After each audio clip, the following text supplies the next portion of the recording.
Welcome back to Genetics in the Paddock with Emily. I'm your host, Emily Johnston, and I'll be taking you along on my journey to learn about all things genetics in extensive livestock. Last season, we explored the foundational aspects of genetics. We discussed everything from basic genetic principles to practical applications on farm.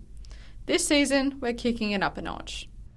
Today's guest speaker is Julius Van der Werf, a professor in animal breeding and genetics at the University of New England in Armidale.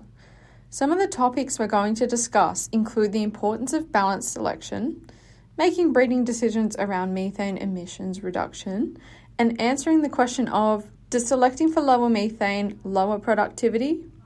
This is an episode I can guarantee you'll want to stick around for, and one you'll enjoy. So with that, let's get into it.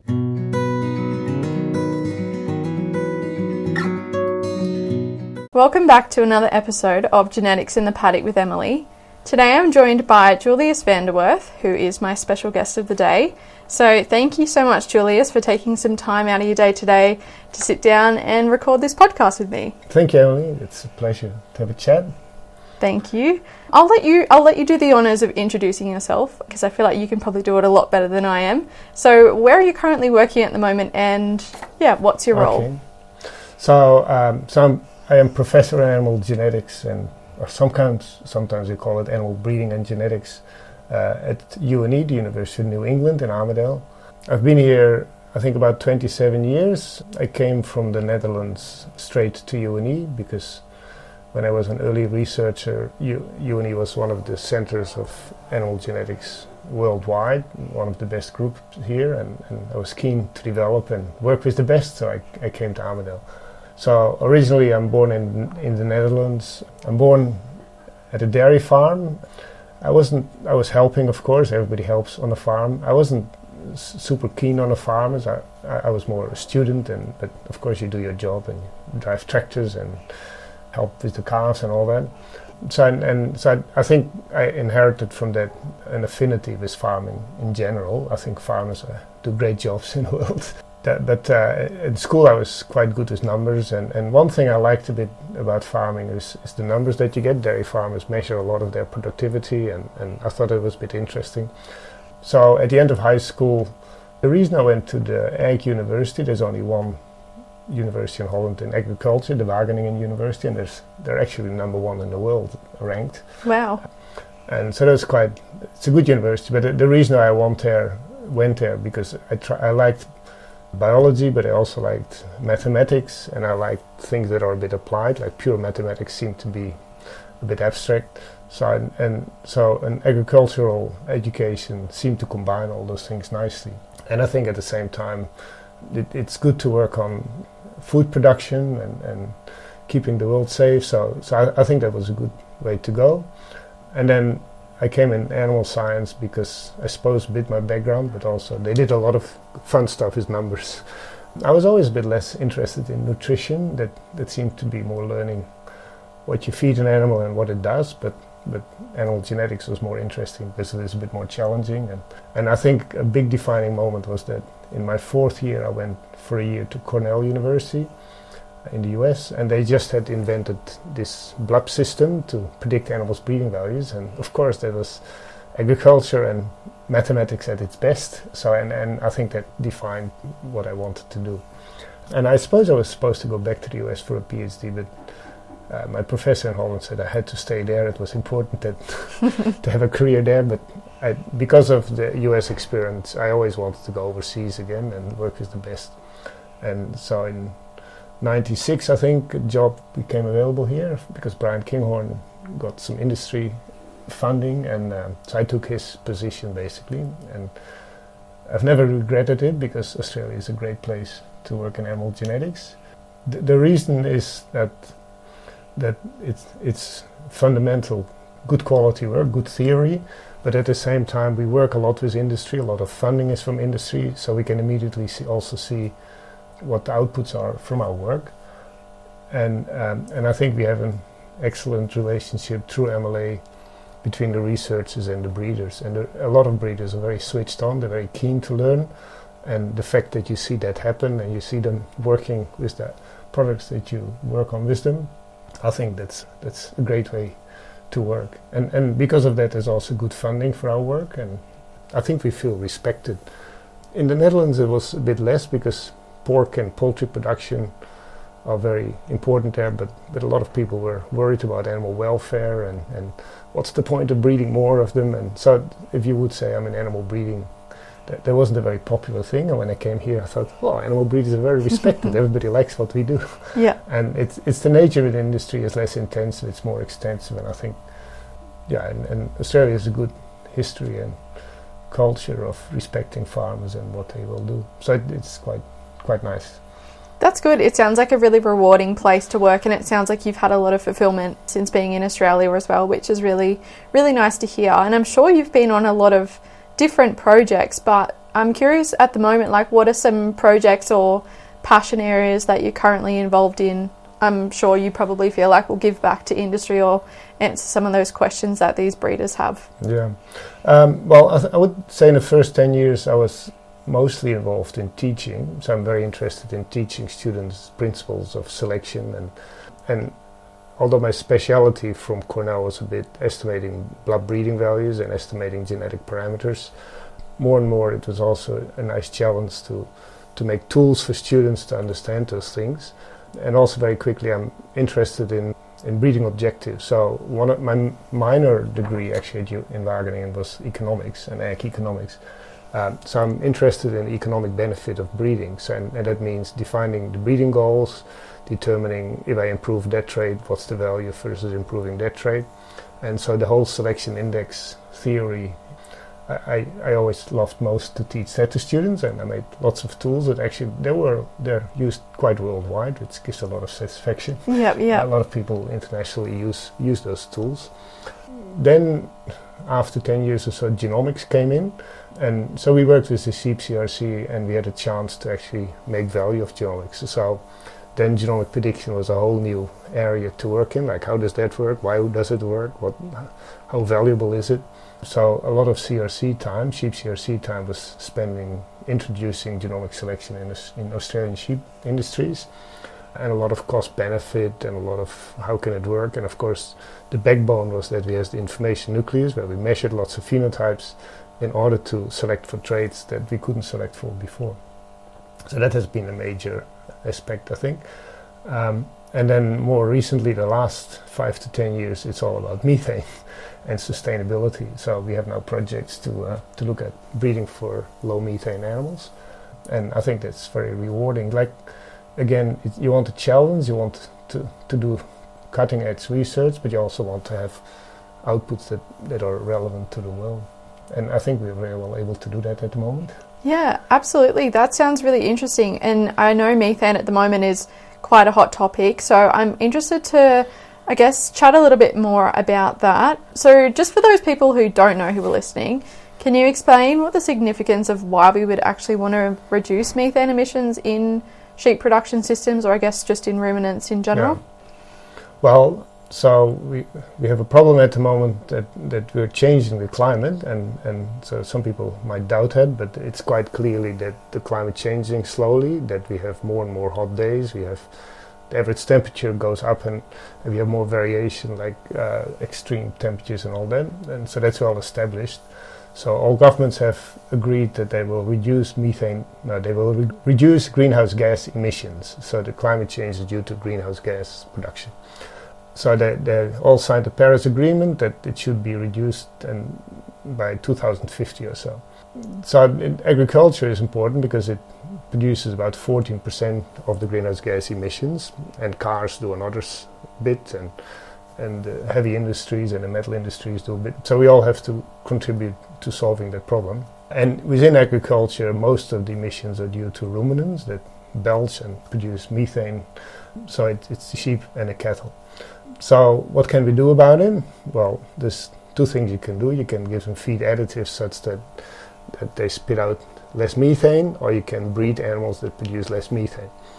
And so why would we want to do that? Because the government will have a goal and a target to reduce methane, but of course there will be ways to do that. And one way is to have no animal production anymore, but of course then we have no food production. another way to have more efficient production, and that does a bit of both. It produces more food and less methane.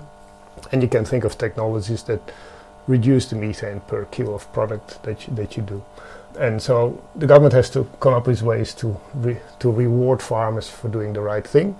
But it's not just the government, it's also the consumer. Like, there's a lot of consumers now that they purchase only products if they're sustainable.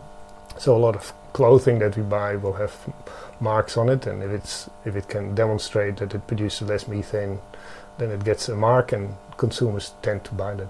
So supply chains is one way how we can implement incentives for farmers to work in that sense, and government control could be another way, but that's something we try to stay away of course. But like, if you look at Europe, there's other environmental problems like nitrogen, and the Dutch the Dutch animal industry is very, very efficient, one of the most efficient in the world, but they produce way too much nitrogen per hectare or so. And so the government is now kind of almost obligated to reduce the population by 30%. So we don't want so much that, but at some point you have to have your main target. You don't want to destroy the world. And what we can do is at least come up with technologies and measurements that reduce the methane. And one question is, do you want to reduce the methane per animal? Like, how can we get cows that produce less methane? But I think that's not the best way to do it. What you really want is reducing methane intensity, that is for the amount of product, like the kilos of lamb meat that we produce or the kilos of beef. You want less footprint and therefore less methane. Now, increasing productivity is going a long way to achieve that. So reducing methane doesn't mean that the industry goes bankrupt. Actually, if we keep improving productivity, that's really good to do. But you can do a bit more. If you measure methane, there is genetic variation. You can use that variation and find animals that produce well and still produce less methane relative to what they produce. And in that sense, it's exactly the same as selecting for feed efficiency. You want animals to produce a lot and eat less feed, but we actually don't select animals that eat less food because they wouldn't produce well, right? So what we do is we select animals that eat less food relative to the production, they do more. And again, productivity, faster growing animals will be more feed efficient, but if you also look at the variation in what they eat, you could do a bit more in that space. And that's what we're trying to do in methane as well. So we're trying to breed cows and sheep that are more methane efficient by measuring that trait and then select on that trait alongside productivity traits. And the other way, and we have projects at uni as well, is to give feed additives. And some feed additives really reduce methane a lot. But to implement it in practice is still a challenge. For example, we have, at this moment, we work with seaweed or Asparagopsis. And if you give that in a closed environment to a sheep, you can reduce methane by 80%. Wow. So it's very drastic. Yeah. But of course, if they're in the paddock, you can't every moment of the day give that product. So we're working on how can you deliver it and how can you do it cost effectively. And we're still working on solutions. Like, we don't have the ultimate solution because it's probably still too expensive at the moment. But we also try to get feed additives that actually make productivity more efficient. So if you lower methane, you have more energy that you can turn into growth. So theoretically, if you give the right product, then they produce less methane, but also will be more productive. And then that means that farmers have really an incentive to use that because it improves productivity as well. Yeah, absolutely. It sounds like you guys have a lot of projects working in this space, which is great to hear, and it's going to be very interesting to see what comes out of the research in the end. Yeah, just then you kind of touched on methane and productivity, and I've personally heard a lot of people talking about, less methane means productivity goes down. So can we discuss that statement a little bit more, and can you touch on, if that is true, or if not, why? Well, it's a bit like what I just said. Use feed intake. That we're more used to that, and we can imagine more of that. So if you want feed efficiency, you want cows that grow a lot but don't eat too much. If you select animals that eat less, they probably grow less. So that's not a good way to go. What you have to do is to measure growth rate as well as feed intake and have a balanced selection so that one trait goes up and the other goes down. And so one of my favorite topics in teaching is also multi-trait selection. How can you balance traits to go in the right direction? It's the same with fleece weight and fiber diameter. Naturally, they are correlated in a way that we don't want, but because the correlation is not 100%, you can actually improve one and also improve the other one in the other direction against the nature of the correlation. So we have good tools and theories to do that. All we need to do is to measure how much genetic variation is there in feed intake or in methane production.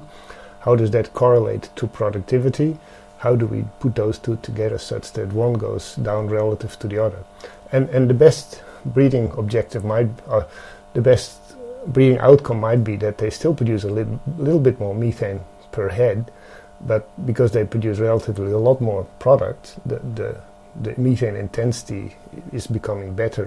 The actual amount of methane you used per kilo of lamb that you produced on the farm is going to be less. The same as feed efficiency. The amount of feed that you need to produce a ton of lamb is going to be less if you're more productive, and it's even more less if you also select a bit against feed intake while maintaining productivity. So it's a balance you can find, and you can do that really well.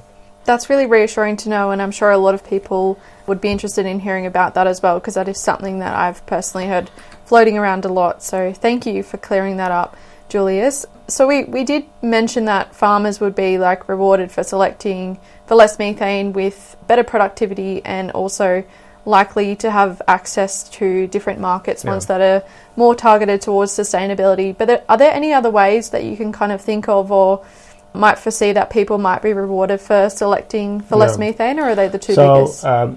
So we have systems in Australia, it's called ACCUs, and I'm not a big expert in that field, but so people can trade emission rights, right? And so the government underwrites those a bit, they work out from each farm how much how much greenhouse gas you produce and how much you capture, which is growing grass and growing crops and all that. So you can have a whole farm system where you measure how much methane goes in and out, how much CO2, I should say, green carbon dioxide. But methane is just a powerful carbon dioxide. Yeah. And so that's a trading scheme, and so whether and there's actually dollars attached to it. So there's of course a few challenges. It's a bit more obvious that if you use a certain product in your feeding system that reduces methane, you can be rewarded for it. It's a bit more challenging to say, I use bulls with low methane breeding values, how will I be awarded for it? But we'll find a way, I think. But again, it's not, the market regulation of trading greenhouse gas rights is only one of the many ways we can work on it. Yeah, it sounds like there'll be so many benefits as well that'll likely come out in the future. Do you think at the moment producers should be trying to lower their methane emissions, or should we be waiting for market signals or these tools to become available, or what do you think we should be doing at the moment? Well, so it's interesting that breeding animals takes a long time. What you do now comes to fruition in maybe 10 years. And it was very interesting in the CRC that we worked for eating quality in lamb, because we said, well, if you keep selecting just for growth rate and lean, the meat gets tougher and tougher and less quality in terms of eating, because intramuscular fat will go down as well. And so we've measured the traits, we have now tools to select for eating quality, but people are not really yet fully rewarded for it, unless you're in a certain supply chain or so. But already 10 years ago, they started being interested in it and starting to make decisions about it. Well, we have now more and more tools to measure eating quality also in abattoirs, and that can be turned into prices if they sell lambs. And so you have to realize that in the future we develop technology to pay according to quality. And so if you're early enough to have good rams in that space, then you're ahead of the rest, right? Yeah. So there's always very visionary breeders that take on technologies very quick. It's fully predictable that we have to work on methane. It will be rewarded one way or another. So I think, again, if you're a progressive breeder, you would start thinking about it now. And you probably first want to know what are the breeding values, how do they relate to other traits that I find important, and you don't want to pay too much, you don't want to lose too much in productivity, and you probably don't, as I just explained. But more and more it becomes clear that the payment systems and the clients will reward those traits. And so again, the earlier you start, the more you're ahead. For feed additives, I think it's a bit easier because it's a direct effect. So if you don't get paid tomorrow, you don't want to invest $10,000 in systems to distribute that in paddocks or so. So you would have to be convinced also by productivity benefits. And we just got a project that looks quite explicitly at productivity as well as methane reduction. So you have to have a good value proposition, as they call it, for the producer in order for them to accept it. Yeah, that makes sense. Thank you for clearing that up, Julius. As well, I've another kind of bit of chatter that I've heard around lowering methane emissions genetically is that potentially we could use genomics to be able to predict those breeding values for animals. So in the future, could you explain how that could become a possibility to inform breeding decisions, especially to optimize productivity and minimize those emissions? Well, so genomics that has been introduced like a decade ago. The great thing about genomics is not only that the animals that you have already and that you measure, you get a bit more accuracy. The biggest benefit is you can measure new traits on animals that are maybe not your breeding animals, because you have this concept of a reference population, and it could be any animals of the breed, a bit related to the current breeding, but not, they don't have to be directly related. So if you measure a few thousand animals in a reference population, then based on the DNA test you can predict breeding values for other animals in that population. So in the dairy industry it's quite extreme already. So they have DNA tests from all the bulls that have been used in the past 20 years. They have all progeny tested, so they know exactly the breeding values of those bulls. And if you have a new young bull of 1 year old, you do a DNA test, you compare that DNA profile with all the other bulls from the past, and you can, with 90% accuracy, predict the breeding value for milk production. Wow, at a very early age. So you don't have to wait for the progeny test, you can go straight away. But the important thing is we have actually measured other animals, and that's great for traits like methane and feed intake, because it's hard for farmers to measure those traits on farm because it would be expensive and they need the right gear. But what our projects do is to measure like 10,000 animals for methane and feed intake. We call that a resource flock. And from that resource we can predict breeding values from young animals and select for it. So it kind of sets a bit apart. The animals that you measure and that you select don't have to be the same, or don't have to be direct family even, and you still can make progress. So that's the big thing about genomic prediction. You can predict novel traits that you couldn't do before. Sounds like a very powerful tool, and something that's a lot less expensive than perhaps measuring the trait would be, and less challenging. And also the fact that you can understand what the animal's milk production is from a young age in dairy would be amazing, just for being able to decide whether to keep the animal or perhaps cull it, or whether it's something you want to put into your breeding program or move it along. That just makes the decision so much easier as a producer, especially, as you said, when it takes a long time to be able to realise the benefits of the breeding decisions that you make. So that sounds really, really amazing. Yeah, we want to keep the generation intervals short, so we have more progress per year. It's an important concept of a breeding program. And so look, a lot of farmers measure themselves also some of those novel traits. And those resource flocks are not cheap either. But you can concentrate it on a small group where you measure all the other traits as well. So you also know how traits correlate to each other, which is very important in making genetic progress and predicting the response. Mm-hmm. Thank you so much for that, Julius. I think the comment about generation intervals is also really important to highlight and mention among this discussion as well. We spoke a bit before about your career as a professor, and obviously we've spoken a bit about you being involved in research at the moment and what you're currently working on, but I'm interested to know kind of what some of your biggest challenges that you face as both a professor and a researcher are, and how you feel like you overcome them. Okay, well I think I'm quite happy how we have contributed in terms of implementing new technologies that really affect the industry, because the fact that in the lamb industry they really can select for eating quality has been very important, and hopefully in a few 5 to 10 years we really know how to select for efficiency and methane efficiency. So that's very rewarding. and I'm personally happy to work on sustainability because we're all worried a bit about climate change, and so we try to minimize the impact. So for the future, I think it's important that we keep on having young people that help solve those problems.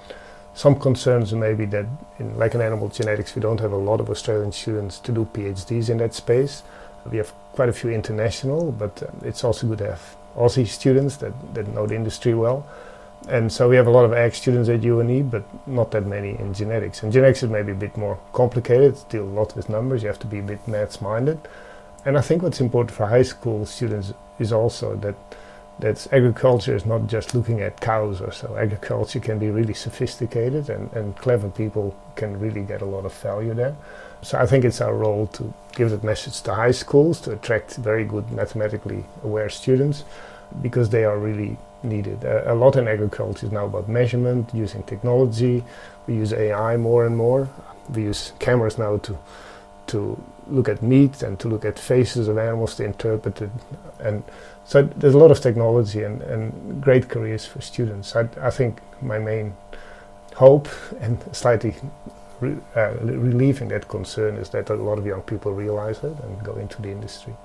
Yeah, as you said, it's very rewarding and diverse and progressive base to work in as well. I know when I did my ag science degree, I didn't realise how many opportunities there would be inside of, agriculture alone. As you said, sometimes you pick it and you think it's going to be something, and it turns out that there's a whole heap of other options and skills that you learn inside of that, which are just really valuable to have coming out of uni and high school as well. Just having that knowledge so you can back yourself and make a decision that would work for you in your career. So in terms of teaching, what do you find most rewarding? Well, I think it's important that students get knowledge, but it's more important to get skills and insight. They like to think out of the box, understanding of systems. I think understanding systems is important, and UNE praises itself for having a degree that teaches it quite well. But we don't want rote learning. We want that people can solve problems. We want people thinking outside the box. And genetics is not easy to teach, I think. It's a bit abstract. You can't immediately see what... It's easy to compare to feedstuffs. It's not so easy to see why a bull would breed better animals. And so a lot of farmers don't fully see the value of EBVs, because it's not immediately obvious that a better bull has the right progeny, because they don't always have. So it's a bit more theoretical in a way, but still you have to have trust that it has a very practical implication. So that more abstract thinking is to teach that to students, and I think we're doing a reasonable job here. And I'm always very happy if they say the penny has dropped. Yeah. Like for multi-trait selection, how does that work? It's not so easy to teach, but that's an interesting challenge, I think. Yeah, I like students that can see through that and that can really balance theory versus practical application. It's often said that in our area the best scientists are people from farms that are clever, because on one hand they can solve problems, but they also can relate to farmers and how they interpret it. Not that non-farmers can do our job, but you need a bit of both. You need practicality as well as theory, and being able to combine it.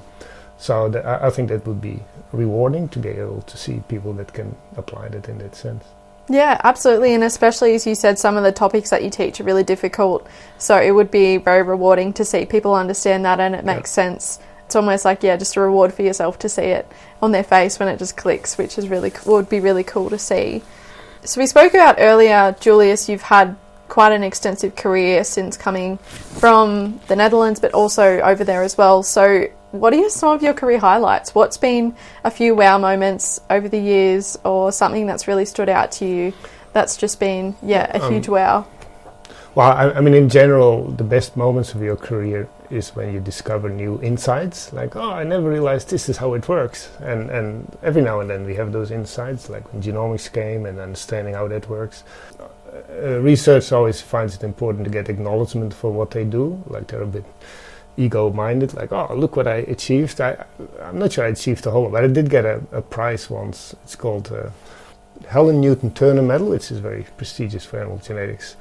And so it was good to see that people thought I deserved it. But then I had to give a speech when I got that medal. And I looked a bit back of what I'd been doing in the last 20 years. And it's really interesting to see how the technology has changed, what we teach has changed, that you had a contribution to it. And a nice part of our job is also that we go internationally to conferences and talk with the best, and I think that's very rewarding as well. But ultimately, I think to see that things that you've been working on have been used in industry and changed industries is the best thing you can aim for, I think.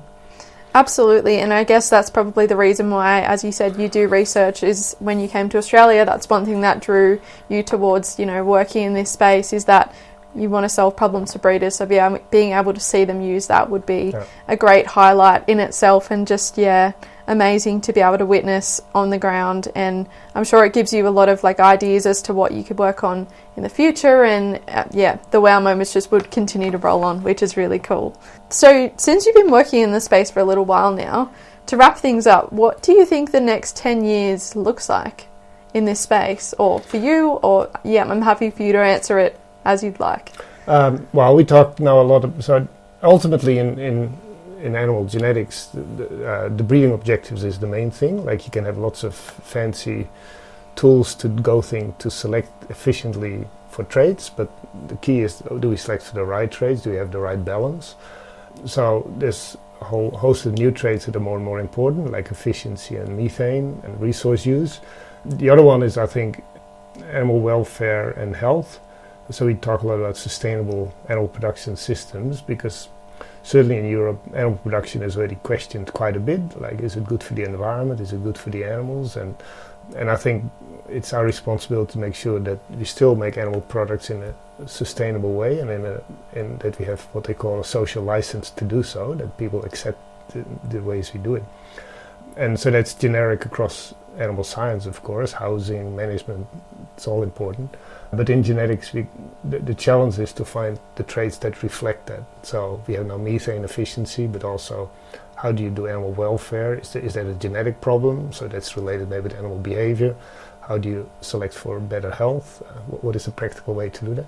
So I think those are things that keep us busy for the next 10 years. And of course, the use of data. So genomics is a lot of data. We can use that widely. But also image data, turn that into useful information to make decisions on. So big data is important. Sustainable goals is the other important. I think those two would be the main one. Yeah, no, that sounds really interesting, and it sounds like a lot of work's already been done, and there's still a lot more to do with things evolving and new technologies coming out and new directions that people want to take their breeding decisions in, whether it's to do with markets or climate or anything like that. So that's really, really insightful. Thank you, Julius. I'm personally looking forward to seeing what the next 10 years holds. I've asked a few people on the podcast, and everyone has their interesting little bits of insight. So I think it's going to be a really cool space. So thank you so much, Julius, for having a chat with me today. Thanks. It's been great. Thanks for inviting me. Thank Bye. you.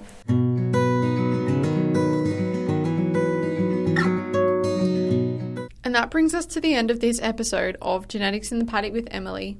I hope you found our discussion as enlightening as I did. This episode was produced by the extensive livestock genetics team within the New South Wales Government. If you enjoyed this episode, please consider subscribing to our podcast on your favourite platform, leaving us a review and sharing it with your friends and colleagues. Your feedback and support help us grow and reach more people who are passionate about livestock genetics. If you have any questions, comments, or suggestions for future topics or people you'd like to hear on the show, please feel free to reach out to me on emily.johnston@dpi.newsouthwales.gov.au. Thanks again for listening, and until next time.